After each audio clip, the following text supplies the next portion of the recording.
Maligayang pagbabalik sa Rex Recap.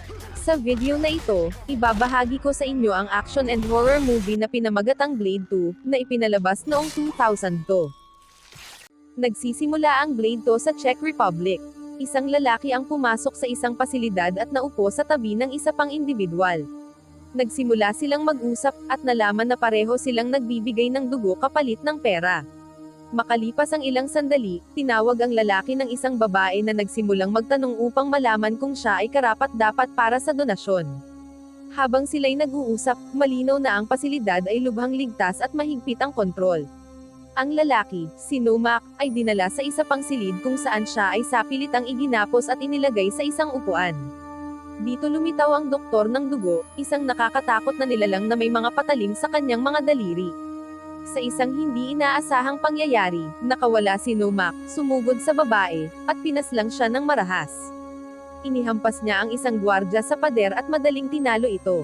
Pagkatapos, hinarap ni Nomak ang kamera at nagbigay ng nakakatindig balahibo na mensahe bago siya humarap sa doktor at pinatay rin ito. Samantala, nagsimulang magkwento si Blade, ipinaliwanag kung paano siya naging isang daywalker, na may kakayahang kumilos sa pagitan ng mundo ng tao at vampira. Habang siya ay nagsasalita, lumilitaw ang mga alaala mula sa nakaraan ni Whistler, nagpapaalala na si Whistler ay naging mismong bagay na kanyang kinamuhian. Lumipat ang eksena kay Blade, lubos na nakasuot ng kanyang kagamitan, at isa-isang isinasalpak ang kanyang mga armas bilang paghahanda sa mga laban na darating.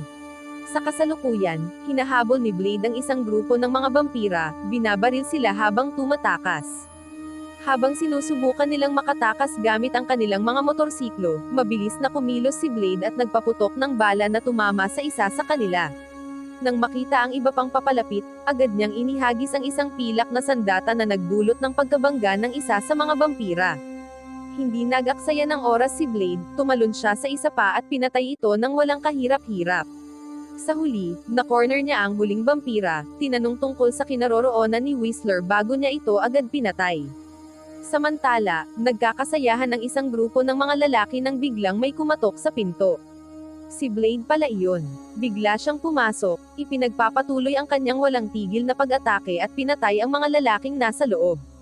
Sa gitna ng kaguluhan, inatake siya ng mas marami pang vampira. Ginamit niya ang kanyang mga kutsilyo, sabay hinarap ang maraming kalaban ng sabay-sabay, ipinapakita ang kanyang pambihirang kakayahan sa laban, at tinitiyak na bawat isa ay mapapatay ng may katumpakan. Pumasok si Blade sa isa pang silid kung saan niya natagpuan ang isang lalaki sa loob ng containment tube. Pinakawalan niya ito, at lumabas na si Whistler pala, ang kanyang matagal ng kaibigan. Binuhat ni Blade si Whistler sa kanyang balikat at dinala ito sa isang lihim na pasilidad.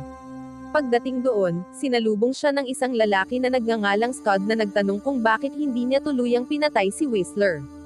Inilagay ni Blade si Whistler sa isang upuan at tinangkang kausapin, umaasang maibabalik ito mula sa kanyang pagdurusa. Kinuha ni Blade ang isang baril mula sa kahon at naupo, inaalala ang mga huling salita ni Whistler noon at kung paanong iniwan niya itong mamatay. Ikinasa niya ang baril at lumapit kay Whistler, tinatanong kung ano ang kanyang pakiramdam. Dahan-dahan, nagbalik ang ulirat ni Whistler at nagsimulang magtanong. Mabilis siyang bumalik sa kanyang trabaho at ikinuwento ang matinding pagpapahirap na kanyang tinitiis, habang ipinakilala naman ni Scud ang kanyang sarili.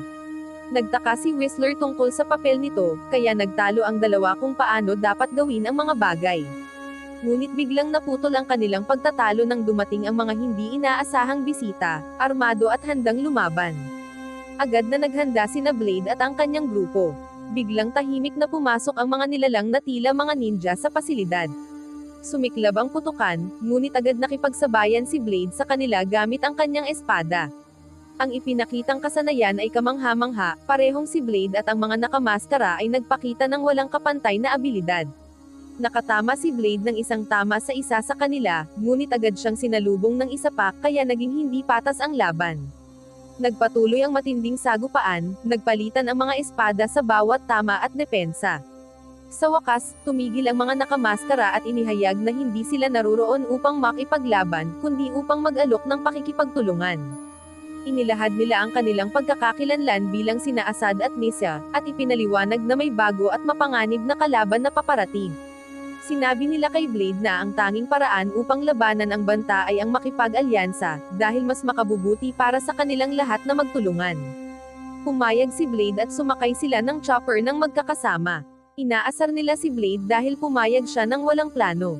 Ipinakita ni Blade ang sex trap sa sarili niya, na nagdulot sa kanila ng pagdududa sa kanyang kakayahan. Pagdating nila sa isang lugar, pumasok sila bilang isang grupo at nakita ang teknolohiyang taglay nito. Doon nila nakilala ang kanilang pinuno na si Eli. Malugod niyang tinanggap si Blade at ipinakilala rin ang kanilang abogado na si Carl, na pinasalamatan si Blade dahil pinabagsak niya si Deacon. Ipinaliwanag ni Eli ang bagong mga nilalang na nagbabadya ng panganib. Pinanood ni Blade ang tape tungkol kay Nomak at kung paano ito nag-evolve sa paglipas ng mga taon. Ipinaliwanag ng grupo kay Blade na kailangan siyang mapigilan kung hindi ay magdurusa ang mga tao sa kamay ng bagong nilikha. Ayaw man, napilitan si Blade na makipagtulungan sa Blood Pack, isang grupo ng mga elite na vampira na sinanay upang patayin siya. Binubuo sila nina Lighthammer, Verlaine, Priest, Snowman, Shupo, at Reinhardt. Ngunit malayo sa pagiging masaya ang mga miyembro ng Blood Pack na pamunuan sila ng isang Daywalker, na dati pa nilang pinaghahandaan na patayin.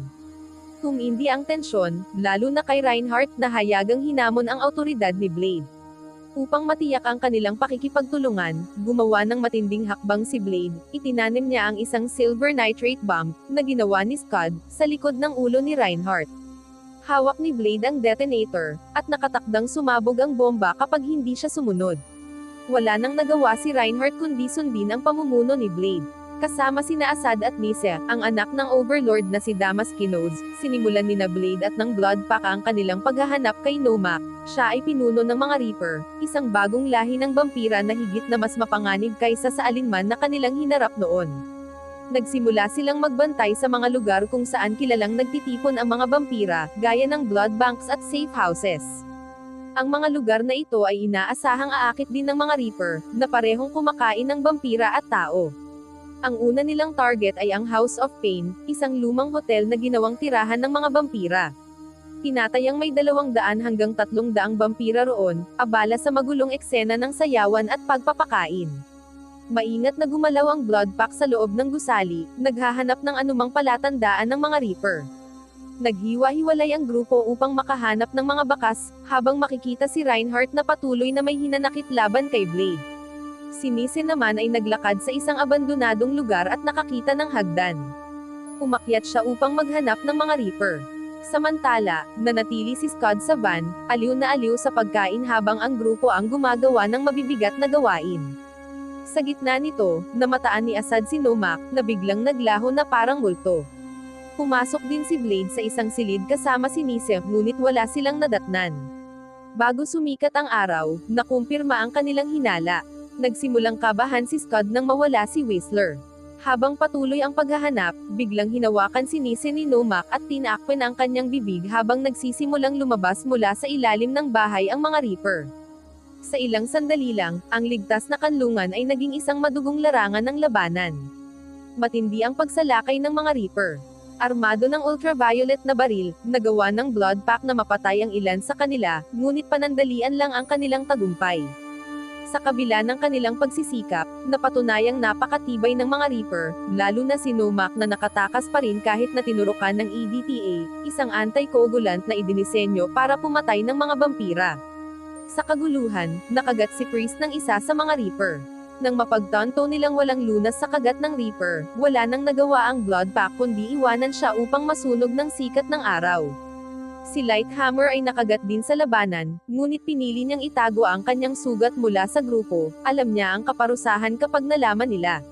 Ang unang sagupaan na ito laban sa mga Reaper ay nagsilbing mabigat na aral para kay Blade at sa Blood Pack.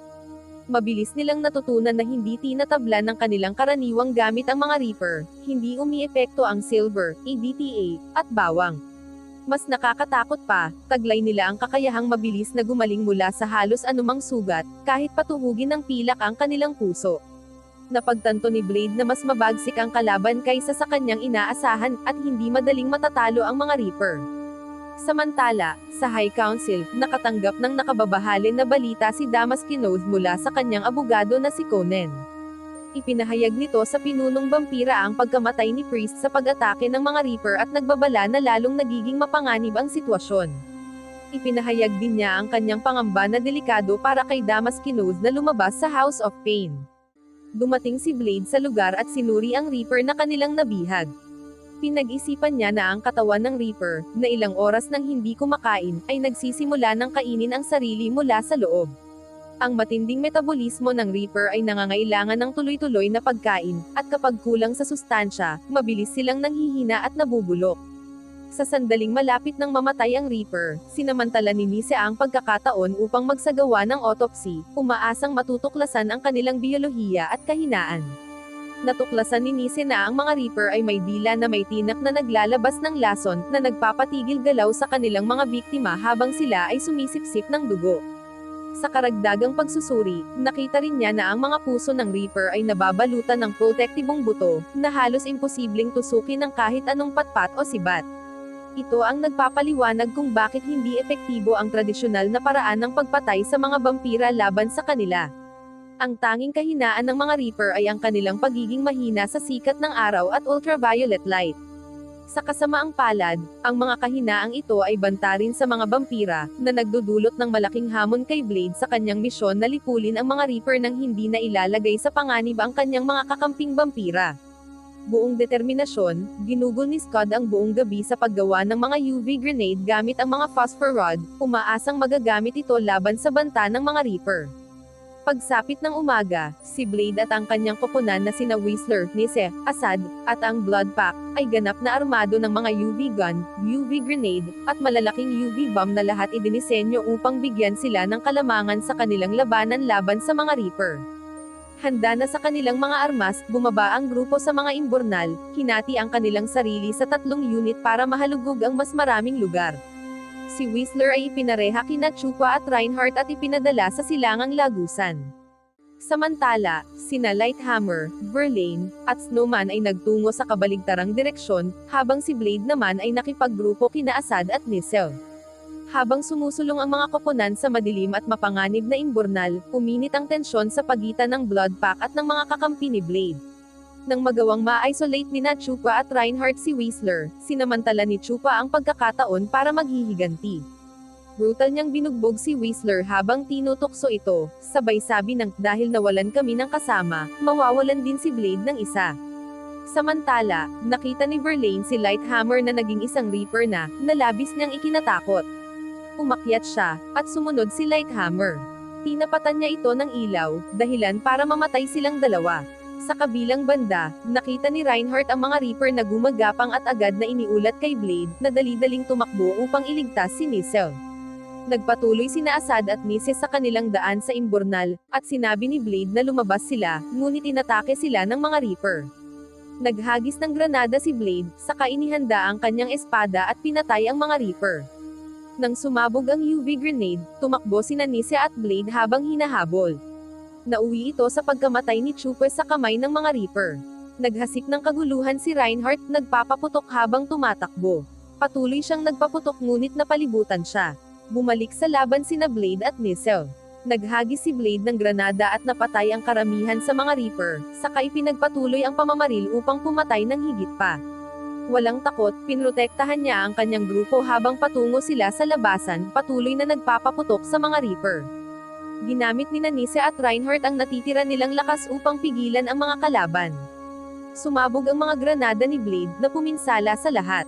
Nanatiling matagumpay si Blade habang maingat siyang naglakad pasulong, hawak pa rin ang armas, at pinagmamasdan ang pinsalang kanyang nagawa.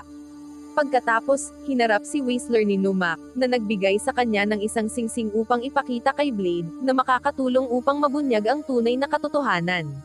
Dumating si Blade at nakita niyang malubhang sugatan si Nissel. Labis siyang nalungkot, kaya't hiniwa niya ang kanyang kamay, pinainom ito kay Nise upang makabalik siya sa lakas, habang nakamasid si Numak. Bigla na lamang sinalakay si Blade ni Conan at ng kanyang mga tauhan, kasama si Reinhardt na nagtaksil sa kanila dala ng kanyang sama ng loob, habang si Whistler naman ay nabihag din. Samantala, hinarap ni Nise ang kanyang ama na si Damaskinos, tinatanong tungkol kay Blade at ipinaliwanag kung paano siya iniligtas nito. Habang nagpapatuloy ang kanilang pag-uusap, makikita si Blade at ang kanyang grupo na bihag at napapaligiran ng mga bantay sa loob ng isang silid. Ang kanilang kalagayan ay naputol nang dumating si Damaskinos na ibinunyag ang pag-iral ng isang bagong pinaghalong DNA strain, ang susunod na yugto ng ebolusyon ng mga vampira. Napansin naman ni Whistler ang isang bagay na pamilyar, isang singsing na nagudyok sa kanya na harapin si Damaskinos at ibunyag ang mas malalim na katotohanan, anak pala ni Damaskinos si Nomak. Ang revelasyong ito ay nagdulot ng pagkabigla at pagkalito kay Niesel. Biglang nagtaksil si Reinhardt, binaril si Blade at sinimulan ang isang pag-atake. Sa isang nakakagulat na pangyayari, nalaman na si Scud ay matagal ng kasabwat ni Damaskinos. Tinukso at kinutya niya sina Whistler at Blade, at ibinunyag na siya ang nagplano ng lahat. Ngunit inasahan na ito ni Blade at pinaandar ang bomba na itinanim niya noon pa, na agad na pumatay kay Scud sa isang mabilis at kalkuladong galaw. Mahina at sugatan, binuhat si Blade at inilagay sa isang mesa kung saan kukunin ang kanyang dugo para sa eksperimento. Samantala, naghahanda si Reinhardt na patayin si Whistler, ngunit sa labas ng gusali, nakamasid si Nomak, naghihintay ng tamang oras upang kumilos. Si Nise naman, na nasa gitna ng katapatan at pagtataksil, hinarap ang kanyang ama, galit na galit sa pandaraya sa kanya sa buong buhay niya. Ang kanyang galit ay sinalubong ng karahasan ng sakalin siya at bantaan ni Damaskinos, ipinapakita ang kanyang kontrol sa sitwasyon. Samantala, nanatiling nakagapos si Blade sa mesa habang iniimbestigahan siya ni Conan, isa sa mga tauhan ni Damaskinos, tungkol kay Nomak. Sa mismong sandaling iyon, sinimulan ni Nomak ang kanyang pag-atake, madaling pinapatay ang maraming bantay dala ng kanyang matinding galit. Habang nagaganap ang kaguluhan, nakatakas si Whistler mula sa pagkakagapos. Sinamantala niya ang kalituhan, inatake si Reinhardt at binaril si Conan, at pinalaya si Blade mula sa pagkakabihag. Bagamat walang malay pa rin si Blade, hinihikayat siya ni Whistler na bumangon, sinusubukang palakasin ang kanyang loob habang nagpapatuloy ang labanan. Samantala, iniwan ni Nomak ang isang bakas ng pagkawasak sa kanyang pagwawala. Matapos tapusin ang kanyang huling biktima na may matinding galit, nagtungo siya kay Damaskinos na ngayon napapaligiran ng mga bantay. Sa kabila ng kanilang matinding pagsisikap, natalo pa rin sila ni Nomak na walang tigil na hinahabol ang kanyang ama. Halos hindi nakaligtas si Damaskinos at agad na tumakas. Sa loob ng pasilidad, pinagbabaril sina Blade at Whistler habang sinusubukang makatakas, dahilan upang sila'y bumagsak. Gumapang si Blade patungo sa isang silid na puno ng dugo ngunit muli siyang binaril ni Reinhardt na nagtulak sa kanya na mahulog sa pool ng dugo. Umalis si Reinhardt na iniisip na tapos na si Blade. Ngunit muling nabuhay si Blade mula sa dugo, bumangon ng mas malakas kaysa dati, ganap na naghilom at handa na ulit lumaban. Habang dumarating ang mga gwardya upang harapin siya, inihanda ni Blade ang kanyang kamao, hudyat na malayo pa ang laban. Sa bagong lakas na nakuha, isa-isa niyang pinabagsak ang mga gwardya, ipinapakita ang kanyang kamanghamanghang kakayahan sa pakikipaglaban. Ginamit pa niya ang kanilang sariling mga sandata laban sa kanila, at binagsak pa ang isa sa salamin. Malinaw ang kanyang kahusayan sa labanan habang dinudurog niya ang kalaban ng walang hirap. Sa wakas, nagharap sina Blade at Reinhardt sa isang malaepikong labanan. Habang naglalaban, nasalo ni Blade ang kanyang espada sa ere at ginamit ito upang tapusin si Reinhardt, tinamaan siya ng nakamamatay na sugat. Bilang senyales ng pagbabalik ng hindi mapipigilang si Blade, inihagis sa kanya ni Whistler ang kanyang tanyag na salamin sa mata, tanda na bumalik siya sa kanyang buong lakas. Habang binabaril ni Whistler ang silid, tumayo si Blade ng matatag, handang harapin ang anumang susunod na mangyayari. Samantala, patuloy pa ring tumatakbo si Nisia at ikinulong niya si Damaskinos sa loob ng gusali, sinasabing ito ay paghihiganti. Kasabay nito, dumating si Nomak, handa nang kunin ang nais niya. Subalit sinubukan pa ring manipulahin siya ng kanyang ama sa pamamagitan ng mga salita, sinasabing siya ay gagaling. Niyakap niya ito na parang sarili niyang anak, ngunit si Nomak, na masyadong matalino, ay kinagat ang kanyang leeg, pinatay siya ng mabagal at masakit habang pinapanood ni Nisa ang kanyang huling hininga. Pagkatapos ay sinabi ni Nisa kay Nomak na tapusin na ito, at sinimulan niya siyang kagatin, ngunit nahinto nang dumating si Blade. Tumalon siya kay Nomak at sinaksak ito, dahilan upang ito'y magdusis sa sakit. Nagsimula silang magharap, kamay sa kamay, kapwa nagtatangkang maghari. Inihagis si Blade ni Nomak, ipinakita ang kanyang matinding determinasyon habang sinusubukang patayin siya. Hinawakan niya si Blade at tinangkang baliin, ngunit siya mismo ang naitulak ni Blade. Muli siyang bumawi at nagpatuloy silang maglaban ng nakatayo. Naghagis ng bagay si Nomak sa kanyang kalaban, dahilan upang siya ay bumagsak, at nakakita siya ng sandata. Sinubukan siyang tapusin ni Nomak, handang kagatin siya, ngunit napigilan ito nang sinaksak ni Blade ang kanyang laman loob, sa wakas ay natalo siya. Hirap huminga si Nomak at tinapos ang sarili niyang buhay, hanggang sa siya ay naglaho na lamang sa hangin. Pinanood ito ni Blade, at sa wakas ay tapos na ang laban. Mabilis niyang niyakap si Nisa, na malapit nang mamatay dahil kay Nomak. Dinala siya ni Blade sa bubungan upang ipakita ang magandang tanawin, tinatamasa ang kanilang huling sandali ng magkasama habang si Whistler ay nariyan din, pinagmamasdan sila. Magkasamang pinanood ni Nisa at Blade ang pagsikat ng araw at nagtitigan, hanggang sa si Nisa ay naglaho sa hangin, namatay ng payapa sa mga bisig ni Blade. Samantala, sa London, makikita si Rush na vampira na nagtatangkang magsaya, ngunit hinarap siya ni Blade at pinatay. Wow naman, doon nagtatapos ang pelikula mga idolo. Salamat sa inyong panonood.